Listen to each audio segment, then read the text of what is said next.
നമസ്തേ ബാബാജി. ഛത്തീസ്ഗഡിലെ ഒരു പത്രവാർത്ത കണ്ടിട്ടുണ്ടായിരുന്നു. അതുമായി ബന്ധപ്പെട്ടാണ് ബാബാജിനോട് നിന്നുള്ള ചോദ്യം. ഛത്തീസ്ഗഡിലെ ചോട്ടെ ഡോക്കർ ഗ്രാമത്തിലെ ക്രൈസ്തവ മതത്തിലേക്ക് മാറിപ്പോയ ആദിവാസികളോട് അവിടുത്തെ ഗ്രാമസഭ ഗർഭാപ്പസി നടത്തി ഹിന്ദു മതത്തിലേക്ക് വരുന്നതിനെ കുറിച്ചുള്ളൊരു ആവശ്യപ്പെട്ടതായിട്ടുള്ളൊരു വാർത്തയാണ് കണ്ടത്. അതുമായി ബന്ധപ്പെട്ടാണ് ബാബാജിനോട് ഇന്ന് സംസാരിക്കാൻ ഉദ്ദേശിക്കുന്നത്. ബാബാജിയുടെ അഭിപ്രായം ഇതിൽ എന്താണെന്ന് അറിയാൻ വേണ്ടി. അല്ല, ഈ വിഷയത്തിൽ ഇപ്പൊ നമ്മളെ അഭിപ്രായം വേണ്ട ഒരു ആവശ്യമില്ല. നമ്മുടെ അഭിപ്രായം അന്വേഷിക്കേണ്ട ഒരു ആവശ്യം എന്താ? ഒന്നെന്താ വെച്ചാല് ദേവസ്വം ബോർഡുകളിലാണെങ്കിൽ പോലും ഈ ഒരു വിഭാഗത്തിൽ നിന്നുള്ളൊരു റെപ്രസെന്റേറ്റർ ആയിട്ട് ഈ ദളിത് ആദിവാസി വിഭാഗത്തിൽ നിന്ന് ഒരു ആചാര്യനായിട്ടൊക്കെ തെരഞ്ഞെടുക്കപ്പെട്ട ഒരു വ്യക്തിയാണ് ബാബാജി. പിന്നെ മറ്റുള്ള പൊതുവേദികളിലായാൽ പോലും ബാബാജി ഈ ഒരു വിഭാഗം, അതായത് ദളിത് ആദിവാസി വിഭാഗത്തിന്റെ ഒരു സ്പിരിച്വൽ റെപ്രസെന്റേറ്റർ ആയിട്ടാണ് കാണപ്പെടുന്നത്. അപ്പൊ അതുകൊണ്ട് എന്തും കൊണ്ടും മറ്റുള്ളവരുടെ അടുത്ത് ചോദിക്കുന്നതിനേക്കാട്ടിലും കൂടുതൽ ഈ ഒരു വിഷയത്തിൽ ബാബാജിനോട് ചോദിച്ചു കഴിഞ്ഞാൽ അവർക്ക് പുറത്ത് ഒത്തിരി ആളുകൾ സാമൂഹ്യമായിട്ട് പ്രവർത്തിക്കുന്ന ആളുകൾ ഉണ്ടല്ലോ ദളിത് ആദിവാസി സമൂഹത്തിൽ. മറ്റുള്ള ആൾക്കാരുണ്ടെങ്കിൽ പോലും, മറ്റേ ദളിത് ആക്ടിവിസ്റ്റും ഒക്കെ ഉണ്ടെങ്കിൽ പോലും ഈ ഒരു വിഭാഗത്തിൽ നിന്ന് മതപരമായും ആത്മീയപരമായും സംസാരിക്കാൻ ബാബാജി തന്നെയാണ് എന്തുകൊണ്ടും നല്ലത് എന്നുള്ളത് തോന്നിയത് കൊണ്ടാണ് ബാബാജിനോട് ഈ ഒരു അഭിപ്രായം ചോദിക്കുന്നത്. Okay okay. അപ്പൊ ഏതായാലും മതപരമായ കാര്യം കൊണ്ട് തന്നെ പറയാം. ഇതിപ്പോ ഉത്തരേന്ത്യൻ സംസ്ഥാനങ്ങളിൽ മാത്രമല്ല, ലോകത്തെമ്പാടും ട്രൈബ്സുകളെ കൺവേർട്ട് ചെയ്യപ്പെട്ട ഒരു വിഭാഗം എന്നാണ് ക്രൈസ്തവ മതമാണ്. ക്രൈസ്തവ മതം മോശമാണെന്നോ ഒന്നും നമ്മൾ പറയുന്ന ആളല്ല. എന്നിരുന്നാൽ പോലും ആദിവാസി വിഭാഗങ്ങൾ അല്ലെങ്കിൽ തദ്ദേശീയ ജനവിഭാഗങ്ങൾ, ദലിത് എന്നൊക്കെ ഇവിടെ വിളിക്കുന്നത്, ഇത്തരം ആളുകളെ കൺവേർട്ട് ചെയ്ത് ഈ ക്രൈസ്തവ മതത്തിലേക്ക് മാറ്റുന്നതോട് സംഭവിക്കുന്നത് എന്താ വെച്ചാൽ, പ്രകൃതിയിൽ നിന്ന് മനുഷ്യനെ ആലയങ്ങളിലേക്കും ഏഴാകാശത്തിനപ്പുറത്തുള്ള ഒരു ദൈവത്തിലേക്ക് നയിക്കുകയാണ്. അതുകൊണ്ട് സംഭവിച്ചത് എന്താ? പ്രകൃതി പരിപാലനവും ഈ തനത് സംസ്കൃതി നശിക്കുകയാണ്.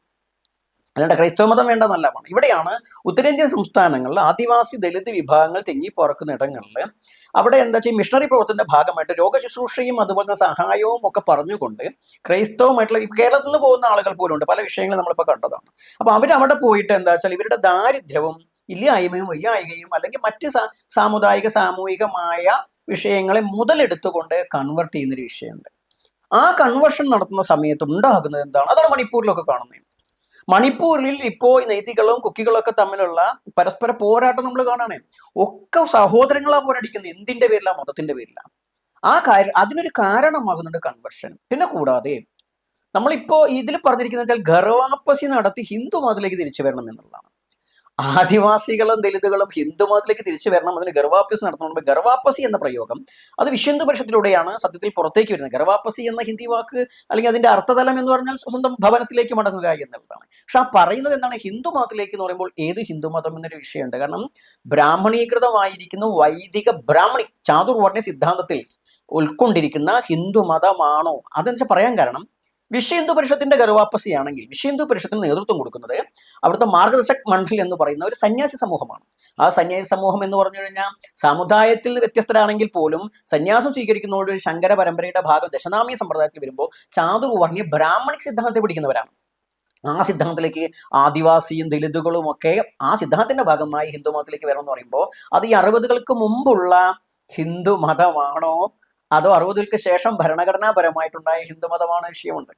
ഭരണഘടനാപരമായിട്ടുള്ള ഈ രാജ്യത്തിന്റെ സംസ്കൃതിയുടെ ഭാഗമായിട്ടുള്ള ഡിനോമിനേറ്റ് ആയിട്ടുള്ള ഹിന്ദു എന്ന വാക്കാണെങ്കിൽ കുഴപ്പമില്ല. അതല്ലാതെ ഒരു ഹിന്ദു എന്ന് പറയപ്പെടുമ്പോൾ അത് ഈ ക്രൈസ്തവ മതത്തിലേക്ക് പരിവർത്തനം ചെയ്തു പോയ പോലെ തന്നെയുള്ള ഒരു പ്രക്രിയയാണ്.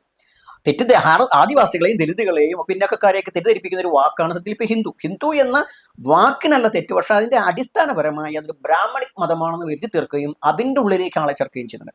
പിന്നെ ക്രൈസ്തവരും മുസ്ലിങ്ങളും മതം മാറ്റുന്നതും ഈ ഹിന്ദു മതത്തിലെ ഗർവാപ്പസി നടത്തുന്നതും തമ്മിൽ എന്താ വ്യത്യാസമുള്ളത്? അപ്പോ ബാബാജി പറയുന്നത് ഈ ദളിത് ആദിവാസി വിഭാഗത്തിൽ പെടുന്ന ആൾക്കാര് ഹിന്ദു മതത്തിൽ പെട്ടവരല്ല, അവരെ വേറൊരു ഭിന്നിപ്പിച്ചു കൊണ്ടുപോകുക എന്നൊക്കെയാണോ ബാബാജി പറയുന്നത്? അല്ല, ഭിന്നിപ്പിക്കുന്ന വിഷയമില്ല. ഹിന്ദു എന്ന് പറയുന്നത് ഈ രാഷ്ട്രത്തിന്റെ ദേശീയതയുടെ ഭാഗമാണെങ്കിൽ ആ ദേശീയത്തിൽ ബ്രാഹ്മണിക് മതത്തിന് ഹിന്ദു എന്ന് പറയുന്ന ആ ഒരു ഇപ്പൊ നിങ്ങളൊരു വലിയൊരു അപ്പമാണെങ്കിൽ അതിന്റെ കഷ്ണം എന്ന് പറഞ്ഞ പോലെ ബ്രാഹ്മണിക് കൾച്ചറിന്, വിശ്വാസത്തിന്, റിലീജിയന്, സമുദായത്തിന് എത്ര പ്രാധാന്യമുണ്ടോ, ചാതുർവർണ്ണ സിദ്ധാന്തത്തിന് എത്ര പ്രാധാന്യമുണ്ടോ, അതേ പ്രാധാന്യമുള്ള ഒരു വിഭാഗമാണ് ആദിവാസി ദലിത്. പ്രത്യേകിച്ച് 56-കൾക്ക് ശേഷം അല്ലെങ്കിൽ 60-കൾക്ക് മുന്നോടിയായിട്ടുണ്ടായ ആ ഒരു സംവിധാനത്തിൽ ഇന്ത്യൻ ഭരണഘടനാപരമായിട്ട് അത്രയും പ്രാധാന്യമുണ്ട്. പക്ഷെ അതല്ല സംഭവിക്കുന്നത്. ഗർവാപ്പസി എന്ന് പറയുമ്പോൾ നേരെ ചെയ്യുന്ന എന്താണ്, മറ്റൊരു രീതിയിലേക്ക് മാറ്റാണ്. അവിടെയാണ് പറഞ്ഞത് അതല്ല വേണ്ടത്. അതുകൊണ്ട് ഹിന്ദു മതത്തിലേക്കല്ല ആദിവാസികളോ ദലിതുകളോ ഒന്നും മടങ്ങേണ്ടത്. അവരുടെ സ്വത്വത്തിലേക്കാണ് മടങ്ങേണ്ടത്. ആ സ്വത്വത്തിന് ഗർവാപ്പസി എന്ന് പേര് പറഞ്ഞ കുഴപ്പമില്ല. അത് ഹിന്ദു മതത്തിലേക്ക് എന്ന് പറയുമ്പോൾ കൃത്യമായ ക്ലാരിഫിക്കേഷൻ വേണം. ഇല്ലെങ്കിൽ എന്താ വെച്ചാൽ ഇപ്പൊ ഇവിടെ ഉണ്ടാകുന്ന ഒരു സംഭവം, ഇപ്പോൾ ദലിത് ആക്ടിവിസ്റ്റുകളെ പലപ്പോഴും നമ്മൾ ശ്രദ്ധിച്ചിട്ടുണ്ട്. അവർ ദലിതുകൾക്ക് വേണ്ടി സംസാരിക്കുമ്പോൾ പോലും ഹിന്ദു എന്ന് പറയുന്ന അവകാശപ്പെടുന്ന ദലിതുകളുടെ ഒരു എന്താ പറയുക, ഒരു മറ്റ് മത സമൂഹങ്ങൾക്ക് മറ്റു മതങ്ങളോടുള്ള അലർജി പോലെ, ബ്രാഹ്മണിസത്തിന് മറ്റുള്ളവരുടെ അലർജി ഉള്ള പോലെ, ദലിത് ആക്ടിവിസ്റ്റുകൾ എന്ന് പറയുന്ന ആളുകൾക്ക് പലപ്പോഴും ഹിന്ദു എന്ന് പറഞ്ഞ് സ്വന്തം പൂർവിക സംസ്കൃതി പിൻപറ്റുന്ന, ബ്രാഹ്മണിക് സംസ്കൃതിയല്ല, പ്രത്യേകം കോട്ടഡാണ്. അപ്പൊ ആ പറയപ്പെടുന്ന ആളുകളോട് ഒരു അലർജി, അറപ്പും കാണിക്കുന്നതായിട്ട് കാണുന്നുണ്ട്. ഹിന്ദു എന്ന് പറയാൻ നിങ്ങൾക്ക് എങ്ങനെ പറ്റും, നിങ്ങൾ എങ്ങനെ ഹിന്ദു ആയി എന്നൊക്കെ ദലിത് ആക്ടിവിസ്റ്റുകളോ അല്ലെങ്കിൽ ഇത്തരം ചില ആളുകളൊക്കെ ചോദിക്കുന്നത് നമ്മൾ കേട്ടിട്ടുണ്ട്. എന്നിട്ട് ഇതേ ആളുകൾ ഇത്ര കണ്ട് കൺവേർഷൻ നടക്കുന്ന ക്രൈസ്തവരാണെന്ന് പറയുന്ന, പരിവർത്തിത ക്രൈസ്തവരാണെന്ന് പറയുന്ന ആളുകളോട്, അല്ലെ അവശ്യ ക്രിസ്ത്യാനികളാണെന്ന് പറയുന്ന ആളുകളോട് ഒരിക്കലും തന്നെ നിങ്ങൾ എങ്ങനെ ക്രിസ്ത്യാനിയാകും, നിങ്ങൾ ആരെ ക്രിസ്ത്യാനിയാക്കിയത്, നിങ്ങൾ ക്രിസ്ത്യാനിയാണോ, നിങ്ങൾ ക്രിസ്തുവിന്റെ ആളാണോ എന്ന് ചോദിക്കാൻ ഇവർ മുന്നോട്ട് വന്നിട്ടില്ല. അവിടെയാണ് വിഷയം. അപ്പൊ അത്തരം ആളുകൾക്ക് പോലും ഹിന്ദു എന്ന് പറയുമ്പോൾ വിഷയം ഉണ്ടാകുമ്പോൾ അവർ പറയുന്നത് പോലും, ഇപ്പൊ തന്നെ കേരളത്തിൽ തന്നെ നോക്കുകയാണെങ്കിൽ മുഖ്യധാരയിൽ ഏറ്റവും കൂടുതൽ മുന്നിട്ട് നിൽക്കാൻ പരിശ്രമിക്കുന്നത് ദലിത് ക്രൈസ്തവരാണ്. അവർ ദലിതുകളാണെന്ന് പറയുന്നു, അവർ ഹിന്ദു എന്ന് പറയുന്ന സ്വത്വത്തിൽ വീണ്ടും പറഞ്ഞു ബ്രാഹ്മണിസത്തിന്റെ ഭാഗമായിട്ടുള്ളതല്ല. ഇവിടെയാണ് കൺവെർട്ട് ചെയ്ത് പോയ എല്ലാ ആദിവാസി ദലിത് വിഭാഗങ്ങളും തിരിച്ചു വരണം എന്ന് തന്നെയാണ് നമ്മൾ പറയുന്നത്. കാരണം എത്ര കണ്ട് ഇപ്പോൾ പൂണൂലിട്ട് നിങ്ങൾ ബ്രാഹ്മണിസത്തിന്റെ ഭാഗമായി എന്ന് കരുതുക, അവിടെയും നിങ്ങൾ 2ാം നമ്പറാണ്, ഈ ജനത 2ാം നമ്പറാണ്. ക്രൈസ്തവ മതത്തിക്ക് പോലും 2ാം നമ്പർ, ഇസ്ലാം മതത്തിക്ക് പോലും 2ാം നമ്പർ തന്നെയാണ്. പ്രത്യേകിച്ച് മറ്റുള്ള വിഭാഗങ്ങളെ പോലെ കാണിക്കുന്നില്ലെങ്കിൽ പോലും വിവാഹത്യാദി കാര്യങ്ങൾ വരുമ്പോൾ ഈ വേർതിരിവുണ്ടേ എന്നുള്ളത് അങ്ങനെ പോയ ആളുകൾ പറഞ്ഞിട്ടുള്ള അറിവാണ്. അല്ലാണ്ട് ബിലാലിനോട് മുഹമ്മദ് നബി കാണിച്ച അതൊന്നും കൂടെ കാണില്ല. കാരണം തങ്ങന്മാരുടെ അടുത്ത് നിന്ന് ഒരിക്കലും ഒരു ദലിതൻ മതം മാറിപ്പോയി കഴിഞ്ഞാൽ അവൻ ഒരിക്കലും തങ്ങന്മാരെ വീട്ടിൽ കല്യാണം കഴിച്ചു കൊടുക്കില്ല. അപ്പൊ കല്യാണം അല്ല വിഷയം, എന്നാൽ പോലും പറയാതിരിക്കാൻ പറ്റില്ല. ഇത് എല്ലാവരിലും ഉണ്ട്. അപ്പൊ അതുകൊണ്ട് ദലിത് ആദിവാസി വിഭാഗങ്ങൾ മാറി പോകുന്നതിനേക്കാൾ നല്ലത് തിരിച്ച് അവരുടെ പൂർവിക സംസ്കൃതിയിലേക്ക് വരിക. അത് ഹിന്ദു എന്ന് വിശേഷിപ്പിക്കുന്നത് ഈ ബ്രാഹ്മണിക് റിലീജിയന്റെ ഭാഗമായിട്ടല്ല, ഡിനോമിനേറ്റുകളുടെ ഭാഗമായിട്ടാണ്. ആ രീതിയിൽ വരുമ്പോൾ ഗർവാപ്പസി നടത്തുമ്പോൾ ഹിന്ദു മതത്തിലേക്ക് തിരിച്ചു വരണം എന്ന് പറയാൻ ഒരു ഗ്രാമസഭയ്ക്ക് അവകാശമില്ല. അങ്ങനെ പറയാൻ ഇന്ത്യൻ ഭരണഘടനാ സംവിധാനം അംഗീകരിക്കുന്നില്ല. താല്പര്യമുള്ളവർക്ക് വരട്ടെ. പിന്നെ പോയവര് വരുന്നതിനേക്കാൾ ഉള്ളവരെ നിലനിർത്താനാണ് പെടാപ്പാട് വിടുന്നത്. ഉള്ളവരെ നിലനിർത്തുക എന്ന് പറഞ്ഞാൽ ഉള്ളവർക്കുള്ള ബുദ്ധിമുട്ടുകളുണ്ട്. ആ ബുദ്ധിമുട്ടിൽ മുതലെടുത്ത് തന്നെയാണ് ഇപ്പോഴും മറ്റു വിഷയങ്ങൾ നടക്കുന്നത്. കാരണം ബ്രാഹ്മണന്റെ ക്ഷേത്രത്തിലേക്ക് കയറണം, അത് എന്താ കയറ്റിയാൽ എന്നുള്ള വിഷയങ്ങളൊക്കെ ഉണ്ടാവുന്നത്. മറ്റു പള്ളിയും മറ്റുള്ള വിഷയങ്ങളും പോകുന്ന പ്രശ്നത്തിലല്ല ഉണ്ടാകുന്നത്. അപ്പൊ ഈ അമ്പലത്തിൽ കയറലാണോ വിഷയം? അഴി നടക്കാനൊക്കെ പല സംസ്ഥാനങ്ങളൊക്കെ വിഷയം ഉണ്ടാക്കി. എന്നാൽ പോലും പ്രധാനമായിട്ടുള്ള വിഷയം എന്താ, നമ്മുടെ ദാരിദ്ര്യമാണ്. ഈ ജനതയുടെ ദാരിദ്ര്യം തന്നെയാണ് വിഷയം. ദാരിദ്ര്യം ഭക്ഷണം കഴിക്കാൻ പോലും ചിലപ്പോൾ ഉണ്ടാവും. പക്ഷെ പാർപ്പിടമില്ലാത്ത ആളുകളുടെ, ശൗചാലയമില്ലാത്ത ആളുകളുടെ, വിദ്യാഭ്യാസത്തിന് വേണ്ടി കൂടുതൽ പണം ചെലവാക്കാൻ കഴിയാത്ത ആളുകളുടെ, ചികിത്സയ്ക്ക് പണമില്ലാത്ത ആളുകളുടെ, ഇങ്ങനെ വലയുന്ന ആളുകൾക്ക് വേണ്ട സാഹചര്യം ഉണ്ടായി കൊടുക്കാൻ ഈ സമൂഹത്തിനാകണം. അതും തന്നെ കയ്യിൽ കാശില്ല എന്നുള്ള വിഷയമൊക്കെ ചില പലപ്പോഴും ഉണ്ടാകണം. നൂറ്റാണ്ടുകളുടെ അടിമത്വം പേറുന്ന ഒരു ജനതയ്ക്ക് പെട്ടെന്ന് മുന്നോട്ട് വരാൻ കഴിയില്ല. പിന്നെ ഇപ്പൊ അംബേദ്കർ പറഞ്ഞ പോലെ ഈ ഒരു സമുദായങ്ങളുടെ സംവരണ മാനദണ്ഡത്തിന്റെ ഭാഗമായി ജോലി കിട്ടിയ ജനത, ആ ജനതയ്ക്ക് വേണ്ടി 10% ചെലവാക്കണമെന്ന് എത്ര പേർ ചെലവാക്കിയിട്ടുണ്ട്?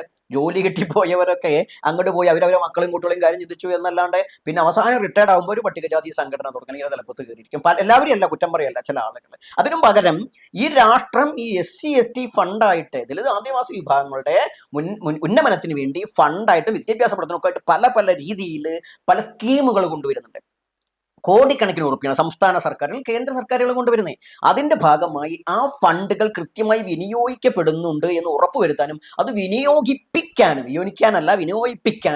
ഈ സമൂഹം ശക്തമായി മുന്നോട്ട് വന്നാൽ തന്നെ ഒരു മാറ്റം ഉണ്ടാകാൻ സാധ്യതയുണ്ട്. പിന്നെ ഇവിടെ പൂരവും പള്ളിപ്പെരുന്നാളും പറഞ്ഞ് നടക്കാതെ, രാഷ്ട്രീയ പാർട്ടികൾക്ക് കൊടി പിടിക്കാതെ, ഒട്ടിക്കാതെ, പോസ്റ്റ് ഒട്ടിക്കാൻ നടക്കാതെ, ദണ്ട് മിന്നിട്ടോ അല്ലെങ്കിൽ ഗോവധത്തിന്റെ പേരിൽ സ്വയം ചാവാനും കൊല്ലാനും ഒക്കെ നിൽക്കാതെ എന്തു വേണം, ഇവരൊക്കെ മറ്റു മതസമൂഹങ്ങളെ പോലെ വിദേശത്തേക്കോ മറ്റുള്ളതൊക്കെ പോയിക്കൊണ്ടോ അല്ലെങ്കിൽ ഈ നാട്ടിൽ നിന്നുകൊണ്ടോ ശക്തമായി അധ്വാനിക്കാൻ പറ്റുന്ന അവനവന്റെ കർമ്മമണ്ഡലത്തിൽ നിന്ന് അധ്വാനിച്ച് സമ്പത്ത് കൈവരിക്കാൻ പറ്റണം. പിന്നെ കൂടാതെയാണ് മറ്റ് മതങ്ങൾ വളരുന്നത് പോലെ തന്നെ ഈ മതം വളർത്താം. ഈ ഇന്ത്യയിൽ തന്നെയുള്ള ഇപ്പൊ ഈ എന്താ ഈ മാനവ വിഭവശേഷി മന്ത്രാലയം, അവരുടെ കീഴിൽ ഈ രാജ്യത്തിന്റെ സംസ്കൃതിയെ വളർത്തുന്നതിന് വേണ്ടിയുള്ള എല്ലാ സഹായങ്ങളും ചെയ്യുന്ന പദ്ധതികളുണ്ട്. അതിന്റെ ഭാഗമായിട്ട് ഇപ്പൊ ആദിവാസി ദലിത് വിഭാഗങ്ങൾക്ക് കൾച്ചറിക്കലി, മതപരം എന്ന് പറയാം, അല്ലെങ്കിൽ കൾച്ചറിക്കലിയുള്ള ആചാരാനുഷ്ഠാന വിശ്വാസങ്ങളും കലാരൂപങ്ങളും ഒക്കെ തന്നെയുണ്ട്. അതിനെയൊക്കെ പഠിപ്പിച്ച് അതിനെയൊക്കെ നിർത്തുന്ന സെന്ററുകൾ ആരംഭിക്കുക, അതിനൊക്കെ സർക്കാരുകളുടെ ഫണ്ട് തന്നെ വിനിയോഗിക്കുന്നുണ്ട്. അതിനെ നമ്മൾ വേണ്ടവണ്ണം വിനിയോഗിച്ചുകൊണ്ട് ഇതിനെയും പ്രൊട്ടക്ട് ചെയ്യാൻ ശ്രമിക്കണം, ഇതിനെ പ്രചരിപ്പിക്കണം. ബ്രാഹ്മണിസ്റ്റുകളാവട്ടെ, അല്ലെങ്കിൽ മറ്റുള്ള ക്രൈസ്തവരാവട്ടെ, മുസ്ലിങ്ങളാവട്ടെ, ബൗദ്ധരാവട്ടെ, ഇവരൊക്കെ അവരുടെ ധർമ്മം പ്രചരിപ്പിക്കുമ്പോൾ ഈ ജനത സ്വന്തം ധർമ്മം പ്രചരിപ്പിക്കാതിരിക്കുകയും സ്വന്തം ധർമ്മത്തിൽ ബോധവാന്മാരല്ല, സ്വന്തം ധർമ്മത്തിലും സ്വന്തം സംസ്കൃതിയിലും ബോധവാന്മാരാകണം. നമ്മളെ പ്രാകൃതർ എന്ന് പറയുമ്പോൾ നിങ്ങൾ നവീനർ എത്ര കണ്ട് നിങ്ങൾക്ക് മുന്നേറ്റമുണ്ട്, നിങ്ങൾക്ക് എന്ത് മാറ്റമുണ്ട് എന്ന് ചോദിക്കാൻ നമുക്കാവണം. നിങ്ങൾ ഈ പറയുന്നപ്പോൾ നമ്മുടെ അട്ടപ്പാടിയിലെ മക്കൾ പറയുന്നത് വെച്ചാൽ ഞങ്ങൾ ആദിവാസികളാണ്, മറ്റുള്ളവർ വന്നവാസികൾ. അപ്പൊ വന്നവാസികൾ പ്രയോഗം പറഞ്ഞാൽ വന്നവാസികൾ ഇത്ര പുരോഗമനമാണ്, ഞങ്ങൾ എന്തോ ആണെന്ന് പറയുമ്പോൾ അവർക്ക് എത്രത്തോളം പുരോഗമനമുണ്ട്, അവർ പ്രകൃതിയോട് കാണിക്കുന്ന ഈ ക്രൂരത എത്രത്തോളം ഉണ്ടെന്ന് തുറന്ന് അങ്ങോട്ടും ചോദിക്കാൻ നമ്മൾ ബാധ്യസ്ഥരാണ്. ഈ ജനത, അതുകൊണ്ടാണ് ഈ ജനതയുടെ മഹത്വം വലുതാണ്. അതുകൊണ്ട് ഇവർ മതം മാറിപ്പോയിട്ടുണ്ടെങ്കിൽ അതിന്റെ സാഹചര്യം ഇന്നലത്തെ സാഹചര്യമല്ല ഇന്നത്തെ സാഹചര്യം. സാഹചര്യത്തിന് വ്യത്യാസമുണ്ട്. എന്നാൽ ഇന്നത്തെ സാഹചര്യത്തിൽ അത് മാറുമ്പോൾ പോയവർ വരട്ടെ എന്ന് ഭീഷണിപ്പെടുത്തുമ്പോൾ ഉണ്ടാവുന്നത് പോയവരും വന്നവരും തമ്മിൽ തന്നെ ഇടേണ്ട. അവിടെ നീതികളുടെയും മുക്കികളുടെയും കാര്യം, ഏത് മതത്തിൽ പോയാലും പരസ്പരം കലഹിക്കുന്നത് ഈ ആദിവാസി ദലിത് സഹോദരങ്ങൾ തന്നെയല്ലേ. എന്തിനു വേണ്ടി, ആർക്ക് വേണ്ടി? അവിടെയാണ് നേരത്തെ പറഞ്ഞു, ഹിന്ദു മതം എന്ന് പറയുമ്പോൾ മതം ഉണ്ടായിരുന്നില്ല ആദിവാസികൾക്ക്. 60കൾക്ക് മുമ്പ് ഇവിടെ ആദിവാസികൾക്ക് പ്രത്യേകം കോളം തന്നെ ഉണ്ടായിരുന്നു. മതം രേഖപ്പെടുത്താൻ വേണ്ടത് ആദിവാസി മതമാണ്. ഇപ്പോഴും ഛത്തീസ്ഗഡിലൊക്കെ തന്നെയാണ് ഈ പറയുന്ന സർണ റിലീജിയൻ ആദിവാസി റിലീജിയൻ ആണ്. അപ്പൊ അത്തരത്തിലുള്ള മത സംവിധാനം ഇപ്പൊ ഇവിടെ കേരളത്തിലാണെങ്കിൽ CK ജാനു പറഞ്ഞിട്ടുണ്ടായിരുന്നു. അപ്പൊ അല്ലെങ്കിൽ ഈ എന്താ പറയുക ഗീതാനന്ദൻ പറഞ്ഞിട്ടുണ്ടായിരുന്നു. ഇത്തരം ആളുകൾക്കൊക്കെ ഒരു മത സംവിധാനം വേറെയാണ്. കാരണം നിലനിൽക്കുന്ന ഒരു മതങ്ങളുടെയും ഭാഗമല്ല. അപ്പോൾ ഒരു മതത്തിലേക്ക്, ക്രൈസ്തവ മതത്തിലേക്ക് പോയിച്ചിട്ട് STക്കാർക്കോ SCക്കാർക്കോ എന്തെങ്കിലും പറ്റിയെന്ന് നമ്മൾ പറയുന്നില്ല. കാരണം അവർക്ക് മതമില്ലാത്തവരായിരുന്നു. മതമില്ലാത്തവർ ഒരു വ്യവസ്ഥാപിതമായ സംവിധാനമില്ല എന്നാണ് പറയുന്നത്. അപ്പൊ വ്യവസ്ഥാപിതമായ മതസംവിധാനം ഇല്ലാതിരുന്ന സമയത്ത് ചിഹ്നച്ചെതിരി പോയിട്ടുണ്ട്. തിരിച്ചവർക്ക് വരണമെങ്കിലോ മതത്തിന് പേരില്ല എന്നുള്ളത്. അതുകൊണ്ടാണ് നമ്മൾ ആദിമാർഗം എന്നൊക്കെ പറയുന്നത്. അതുകൊണ്ടാണ് ആ പൂർവിക സംസ്കൃതിയിലേക്ക് മടങ്ങി വന്നുകൊണ്ട് ആ മതപരമായിട്ട് ഐക്യപ്പെടുകയും സാമുദായികമായിട്ട് ഐക്യപ്പെടുകയും അതുപോലെ രാഷ്ട്രീയപരമായിട്ട് ഐക്യപ്പെടുകയും ചെയ്തുകൊണ്ട് മുന്നോട്ട് പോയി കഴിഞ്ഞാൽ തീർച്ചയായിട്ടും രാഷ്ട്രത്തിന്റെ ഭരണപരമായാലും അധികാരപരമായാലും പങ്കാളിത്തം ഉറപ്പിക്കാൻ പറ്റും. അവിടെയാണ് വിദ്യാഭ്യാസപരമായിട്ടും അതുപോലെ സാമ്പത്തികപരമായിട്ടും ഉയരേണ്ടതുണ്ട്. ഒറ്റക്കല്ല, മറ്റുള്ളവർ ചേർന്നുകൊണ്ട്. നമ്മൾ മറ്റുള്ളവരെ നിരന്തരം ഇന്നലത്തെ ബ്രാഹ്മണന്റെയും നായരുടെയും മുസ്ലിങ്ങളുടെയും ഒന്നും കുറ്റം പറഞ്ഞിരിക്കില്ല. അവിടൊന്നും കാര്യമില്ല. ഇന്നത്തിന്റെ മാറ്റത്തിൽ നമ്മോട് സഹകരിക്കുന്നവരൊക്കെ ചേർന്ന് സഹകരിച്ച് മുന്നോട്ട് സാഹോദര്യ ഭാവത്തിൽ വർത്തിക്കണം. മറ്റുള്ളവർക്കുള്ള ആ ഒരു ഇതും നമുക്കുണ്ടായിരിക്കണം. പിന്നെ ബ്രാഹ്മണിസത്തെ നിരന്തരം കുറ്റം പറയുന്ന, അല്ലെങ്കിൽ ബ്രാഹ്മണരെയും നായരെയും മറ്റു മതങ്ങളെയും ഞങ്ങളുടെ അസ്പൃശ്യത കാണിച്ചു എന്ന് പറയുന്ന ദലിത് വിഭാഗക്കാർ സ്വയം എന്ന് വിചാരം ചെയ്യണം. ആദിവാസി വിഭാഗങ്ങൾ സ്വയം എന്ന് വിചാരം ചെയ്യണം. ആദിവാസി വിഭാഗങ്ങളിൽ തന്നെ പരസ്പരം ഒന്നിച്ച് ഭക്ഷണം കഴിക്കാത്തവർ ഇന്നുമുണ്ട്. ഇന്നും അൺടച്ചബിലിറ്റി കാണിക്കുന്നവർ. അതുപോലെ തന്നെ ദലിത് വിഭാഗത്തിലായാലും ശരി, ഇന്നും പരസ്പരം വിവാഹം കഴിക്കാത്തവരും അൺടച്ചബിലിറ്റി ഉള്ളവരുമുണ്ട്. അതുപോലെ തന്നെയാണ് ഇപ്പം തന്നെ തുറച്ചു നോക്കിക്കഴിഞ്ഞാൽ നായർ മാട്രിമോണി ഉണ്ട്, ആശാരി മാട്രിമോണി ഉണ്ട്, വിശ്വകർമ്മ മാട്രിമോണി ഉണ്ട്, ക്രൈസ്തവ മാട്രിമോണി ഉണ്ട്, നമ്പൂതിരി മാട്രിമോണി ഉണ്ട് എന്ന് പറയുന്ന ആളുകൾ പുലയ മാട്രിമോണിയും സാമ്പവ മാട്രിമോണിയും കുറവ മാട്രിമോണിയും കൊണ്ട് നടക്കുന്നുണ്ട്. ഇത്തരത്തിൽ പരസ്പരം ഭിന്നിപ്പിക്കുന്നത് മറ്റുള്ളവരെ ചൂണ്ടിക്കാണിക്കാൻ അധികാര അവകാശം ഉണ്ടാകണമെങ്കിൽ സ്വയം ഉള്ളിൽ നിന്ന് മാറ്റം വരണം. ആ മാറ്റങ്ങളൊക്കെ വെച്ച് സ്വയം മാതൃകയായി കൊണ്ടുവേണം നമ്മൾ മറ്റുള്ളവരെ പറയാൻ. ഇതെന്താണ്, എല്ലാം നമ്മൾ ബ്രാഹ്മണന്റെ തലയ്ക്ക് കെട്ടിവെക്കാൻ ശ്രമിക്കുകയാണ്, ബ്രാഹ്മണത്തിന്റെ മുകളിൽ കെട്ടിവെക്കാൻ ശ്രമിക്കുകയാണ്, മറ്റു മതങ്ങൾക്ക് മുകളിൽ കെട്ടിവെക്കാൻ ശ്രമിക്കുകയാണ്. അതിനൊരു മാറ്റം ഉണ്ടാകും. ആ മാറ്റം ഉണ്ടാകുന്നത് തന്നിൽ നിന്നാണ്. അതുകൊണ്ട് ഈ അടിസ്ഥാനപരമായിട്ട് ആദിവാസി ദലിത് വിഭാഗങ്ങൾ പരസ്പരം, ഇപ്പൊ നമുക്ക് തന്നെ അനുഭവം ഉണ്ട്. നമുക്ക് പരിചയമുള്ള ഒരു പട്ടികജാതി വിഭാഗത്തിലൊരു കുട്ടി, അയാൾ വന്നിട്ട് കൂടാൻ എന്ന് പറയുന്ന ഒരു സമുദായത്തിലാണ്. ആ കൂടാൻ എന്ന് പറയുന്ന സമുദായത്തിൽ ഒരു കുട്ടിയെ പരിചയപ്പെട്ട സമയത്ത് നമ്മൾ പറഞ്ഞു വിവാഹം അന്വേഷിക്കുമ്പോൾ നിങ്ങൾ ഒരു ആദിവാസി കുട്ടിയെ കല്യാണം കഴിക്കും എന്ന് പറയുന്ന സമയത്ത് ആകെ വെപ്രാണ്, എനിക്ക് സ്വജാതി തന്നെ വേണമെന്നാണ് പറഞ്ഞത്. ഇത് കഴിഞ്ഞപ്പോഴോ പുലയരാണെങ്കിൽ കുഴപ്പമില്ല എന്ന് പറയും. അപ്പൊ ആദിവാസി എന്ന് പറയുമ്പോൾ ദലിതിന് പോലും ഒരു അസ്പൃശ്യത ഉണ്ടാവും. ഇനി ദലിതൻ എന്ന് പറയുമ്പോൾ ആദിവാസിക്ക് ഉണ്ടാവുന്ന ഒരു മാനസിക തലം ഇപ്പോഴും വിദ്യാസമ്പന്നരാണെന്ന് പറയുന്ന ആളുകൾക്ക് ഇതിന്റെ ഇടയിൽ തന്നെയുണ്ട്. ഇതിന്റെ മാറ്റം ഉണ്ടാവുന്നുണ്ട് അവിടെ. അതുകൊണ്ടാണ് നമ്മൾ നിങ്ങൾ ചോദിക്കുന്ന ചോദ്യത്തിന് എന്തുകൊണ്ടാണ് നമ്മൾ മറുപടി പറയേണ്ടത്. നമ്മൾ മറുപടി പറയുമ്പോൾ നമ്മൾ വേണ്ടത് ആദിവാസി ദലിത് വിഭാഗങ്ങളുടെ മാറ്റം ഉണ്ടാകണമെങ്കിൽ അത് ആ സാമുദായികപരമായിട്ടുള്ള അന്തരം ഇല്ലാതാകണം, എന്നിട്ട് ഐക്യപ്പെടണം. അപ്പൊ ആചാരപരമായിട്ടോ ആചാരങ്ങൾ നിലനിർത്താനൊക്കെ പണ്ടും പറയാറുണ്ട്. അതിനൊക്കെ മാർഗങ്ങളുണ്ട്. അതൊന്നും ഒരിക്കലും നശിക്കുന്നില്ല. സാമുദായിക ആചാരങ്ങളൊക്കെ നിലനിർത്താൻ പല മാർഗങ്ങളുണ്ട്. ഇങ്ങനെ ഇവരിലൊരു മാറ്റം വന്നാൽ മാത്രമേ ഉള്ളൂ ഹൈന്ദവ സമൂഹത്തിലെ മറ്റുള്ളവരോട് കുറ്റം പറയാനോ കുറവ് പറയാനോ അവർക്ക് അധികാരമുള്ളൂ. ആ മാറ്റം അപ്പോൾ അവിടെയും സംഭവിച്ചോളും. ഇതേ മാറ്റം പുറത്തു സംഭവിക്കണം. മതം ഏതായാലും മനുഷ്യൻ നന്നായാൽ മതി എന്ന മഹാത്മാവ് ജനിച്ചത് ഇവിടെ തന്നെയാണ്. അപ്പൊ എന്താണ്, ഏത് മതമായാലും മനുഷ്യത്വത്തിന് പ്രാധാന്യം കൊടുക്കും. മറ്റൊരു ആചാര അനുഷ്ഠാന വിശ്വാസം ഇൻഡിവിജ്വലാണ്. അങ്ങനെ വരുന്നൊരു സംവിധാനം വന്നൊരു പ്രശ്നമില്ല. പക്ഷെ ഇവിടെ അങ്ങനെയല്ല. ഈ രാഷ്ട്രത്തിൽ ഈ മതങ്ങളെല്ലാം ഭരണത്തിന്റെ പ്രധാന താക്കോലാണ്. അങ്ങനെ വരുന്ന സമയത്ത് ദലിത് ആദിവാസികൾക്ക് സ്വന്തമായി സ്വത്വത്തിൽ ഊന്നിക്കൊണ്ടുള്ള ഒരു മതസംവിധാനം വേണം. ആ മതസംവിധാനം പുതുതല്ല, പഴയത് തന്നെയാണ്, അത് ഇവിടെ ഉണ്ട്, അത് പ്രകൃതി വർഷിപ്പാണ്. അതിലേക്ക് മടങ്ങുക. അത് ഹിന്ദു മതം എന്ന് പറഞ്ഞുകൊണ്ട് തെറ്റിദ്ധരിപ്പിക്കപ്പെടുന്നുണ്ടെങ്കിൽ അത് ശക്തമായി നമ്മൾ പറയണേ, അങ്ങനെ ഒരു ഹിന്ദു മതത്തിന്റെ ബ്രാഹ്മണിക് ചാതുർവർണ്ണ മതത്തിനോട് കുലബന്ധം ആദിവാസി ദലിത് പിന്നാക്ക വിഭാഗങ്ങൾക്കില്ല. പ്രത്യേകിച്ച് വിശിഷ്യ ആദിവാസി ദലിതുകൾക്കില്ല. അവർ വേറെ തന്നെയാണ്. അതിനെ ഒരു ഡിനോമിനേറ്റ് ആയിട്ട് എടുത്താൽ ഹിന്ദു ആണ്, ക്രിസ്ത്യൻ ആണെന്നോ മുസ്ലിം ആണെന്നും പറയാൻ പറ്റില്ല. അത് എങ്ങനെയാലും പറയാൻ കഴിയില്ല. ബൗദ്ധവും ജൈനവും ഒക്കെ പറഞ്ഞോളൂ, അല്ലാണ്ട് ക്രൈസ്തവമാണ് ഇസ്ലാമാണെന്ന് പറയാൻ കഴിയില്ല. കാരണം അവിടെ മതവിശ്വാസം സംവിധാനത്തിനൊക്കെ തീർത്തും വിരുദ്ധമായ പദ്ധതിയാണ് ആദിവാസി ദലിത് വിഭാഗങ്ങളുടെ പരമ്പരാഗത രീതി. ആ പരമ്പരാഗത രീതി ഇപ്പോൾ നമുക്ക് ചേർത്ത് വായിക്കാൻ കഴിയുക ഭരണഘടനാപരമായിട്ട് ഹിന്ദു മതത്തിലാണ്. ഹിന്ദു മതം എന്നത് ഹിന്ദു റിലീജിയസ് ഡിനോമിനേഷൻ, ആ ഡിനോമിനേഷന്റെ ഭാഗമാണ്. അതിന് ലൈഫ് ഓഫ് വേ, ജീവിത ചര്യയുടെ ഭാഗമാണ്. ആ ചര്യ ഇതിന്റെ ഭാഗം. ഇവിടെ എന്താണ്, മതത്തിന്റെ വേലിക്കെട്ടുമില്ല. ഹിന്ദു മതം എന്ന് പറയുന്ന സംവിധാനത്തിൽ ബ്രാഹ്മണിക് സിസ്റ്റത്തിനൊക്കെ വേലിക്കെട്ടുകളുണ്ട്, ഉണ്ടാക്കിക്കൊണ്ടിരിക്കുന്നുണ്ട് ചില സംഘടനകൾ. എന്നാൽ ദലിത് ആദിവാസി സംവിധാനം എന്ന് പറഞ്ഞു കഴിഞ്ഞാൽ, അല്ലെങ്കിൽ മത സംവിധാനം എന്ന് പറഞ്ഞു കഴിഞ്ഞാൽ, അത് പൂർവികമായിട്ട് ഇപ്പോഴാണ് അതിനൊരു വേലിക്കെട്ടില്ല. അത് പ്രകൃതിയോട് ഇണങ്ങി നിൽക്കുന്നതാണ്. ആ വേലിക്കെട്ടില്ലാത്ത മനുഷ്യനെ മനുഷ്യനായി കാണുന്ന ഒരു സംവിധാനമാണ് ഈ ജനതയ്ക്ക് ആവശ്യം. ഈ ജനതയ്ക്ക് ലോകത്തിന് കാണിക്കേണ്ടതും മാനവികതയാണ്, മനുഷ്യത്വമാണ്, പ്രകൃതി സ്നേഹമാണ്.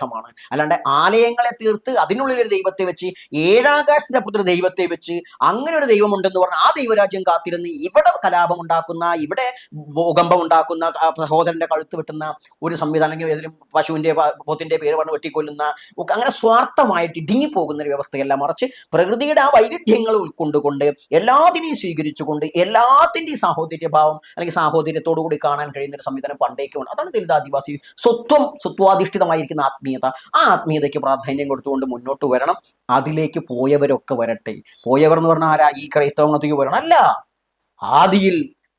ആദിയിൽ ഉണ്ടായിരുന്ന മക്കളെ ഉണ്ടായിട്ടുള്ളൂ. അവിടുന്നാണ് മാറ്റം ഉണ്ടായിട്ടുള്ളത്. ആ ആദി എന്ന് പറഞ്ഞാൽ പരസ്പര സാഹോദര്യം, മാനവികതയാണ്. അതുകൊണ്ട് സമുദായവും ജാതിയും മതമൊക്കെ ഏതായാലും മനുഷ്യത്വത്തിലേക്ക് വരിക. മനുഷ്യത്വത്തിന്റെ ആദ്യത്തെ ആ ഒരു ആത്മീയ ചിന്താ പദ്ധതിയാണ് ആദിമദർശന ആദിവാസി ദലിത് വിഭാഗങ്ങളുടെ സ്വത്വമായിട്ടുള്ള ഭാഗം. അതിലേക്ക് എല്ലാവരും വരിക. അല്ലെങ്കിൽ കലാപം ഉണ്ടാവുമ്പോൾ ചിന്തിക്കുക, പരസ്പരം തല്ലി മരിക്കാതിരിക്കാൻ ആദിവാസി ദലിത് മക്കളൊക്കെ നല്ലോണം ചിന്തിക്കുക, ഓരോരുത്തരും ചിന്തിക്കുക. ഏറ്റവും ഇമ്പോർട്ടന്റ് മാനവികതയാണ്. അത് ചോദ്യം ആദിവാസി ദലിത് ഛത്തീസ്ഗഡിലെ വിഷയമാവുന്നത് കൊണ്ട് അവിടെ ഹിന്ദുമതത്തിക്ക് വരിക എന്ന് പറയുമ്പോൾ അത് ബ്രാഹ്മണി പൂണോലിട്ട് ഈ പറയുന്ന ആദിവാസിയും ദലിതീനൊക്കെ സംസ്കൃതം പഠിപ്പിച്ച് വേദം പഠിപ്പിച്ച് പച്ചക്കറിയാക്കി കൊണ്ടുപോകുന്ന ഹൈന്ദവ സംഘടനകൾ പ്രവർത്തിക്കുന്നതും ഒരു കൺവേർഷനാണ്. അവരാദ്യം ആ കൺവേർഷൻ നിർത്തണം. എന്നിട്ട് ഇവിടെ അവർ ഹിന്ദു എന്ന് പറയുന്നത് ഇതിനെ ബ്രാഹ്മണിസത്തിന്റെ തുല്യമായി കണ്ടുകൊണ്ട് ഇതിന് വേണ്ട കാര്യങ്ങൾ അവർ ചെയ്തു കൊടുക്കുക. അല്ലാതെ ഇതിൽ ഒരാളെ മാറ്റിയാൽ ക്രൈസ്തവ മതത്തിനും ഇസ്ലാമിക മതത്തിനും പറയാൻ അവർക്ക് അവകാശമില്ല. അവർ നടത്തുന്ന കൺവേർഷൻ നിർത്തിക്കൊണ്ട് അവർ ആദിവാസി ദലിതുകളെ ക്ഷണിക്കേണ്ടത് അവരുടെ സ്വത്വത്തിലേക്കാണ്. അല്ലാതെ മറ്റുള്ളവനെ കുറ്റം പറയുമ്പോൾ ഇത് ഈ മുട്ടുകൈയില്ലാത്തവൻ ചെറുവിരലില്ലാത്തവനെ കുറ്റം പറയുന്നത് തുല്യമാണ്. ഹിന്ദു എന്ന് പറഞ്ഞ ബ്രാഹ്മണിക് ഹിന്ദുത്വ സംഘടനകൾ സത്യത്തിൽ ചെയ്യുന്നത് ആ കാര്യമാണ്. അവരെന്താണ് ചെറുവിരലില്ലാതെ ഇല്ലാത്തവനൊക്കെ കുറ്റം പറയുന്നത്. അതുകൊണ്ട് അവരിൽ മാറ്റം വരട്ടെ.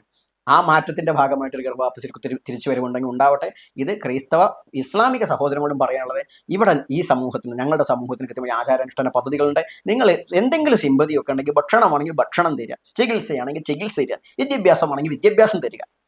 അല്ല ഞങ്ങളെ ഈ ഭൂമുഖത്ത് ഇല്ലാതാക്കാനാണെങ്കിൽ നിങ്ങൾ ഇങ്ങോട്ട് വരേണ്ടതില്ല. ഇന്നല്ലെങ്കിൽ നാളെ നമ്മുടെ ജനത തിരിച്ചറിയും. നിങ്ങളെ പേപ്പട്ടിയെ കല്ലെറി ഓടിക്കുന്നത് പോലെ നമ്മുടെ ജനത ഓടിക്കുന്നതിന് സംശയമില്ല. കാരണം നിങ്ങളുടെ മതപരിവർത്തനം നിങ്ങൾക്ക് അധികാരം പിടിച്ചെടുക്കാനാണെങ്കിൽ അതിനപ്പുറമുള്ള ഒരു സംവിധാനത്തിലേക്ക് നിങ്ങൾ കടന്നു കഴിഞ്ഞിരിക്കുന്നു. അത് സ്വന്തം സ്വത്വവും സ്വന്തം രാഷ്ട്രവും സ്വന്തം എല്ലാം നഷ്ടപ്പെട്ടു എന്ന് തിരിച്ചറിയുമ്പോൾ ഉണ്ടാകുന്ന പ്രതികരണമുണ്ട്. ആ പ്രതികരണം ശക്തമായിരിക്കും. അതില്ലാതിരിക്കട്ടെ. നിങ്ങളുടെ ചോദ്യത്തിന് ഉത്തരമായി നേടുന്നു. ജയ് ഹിന്ദ്, വന്ദേ മാതരം.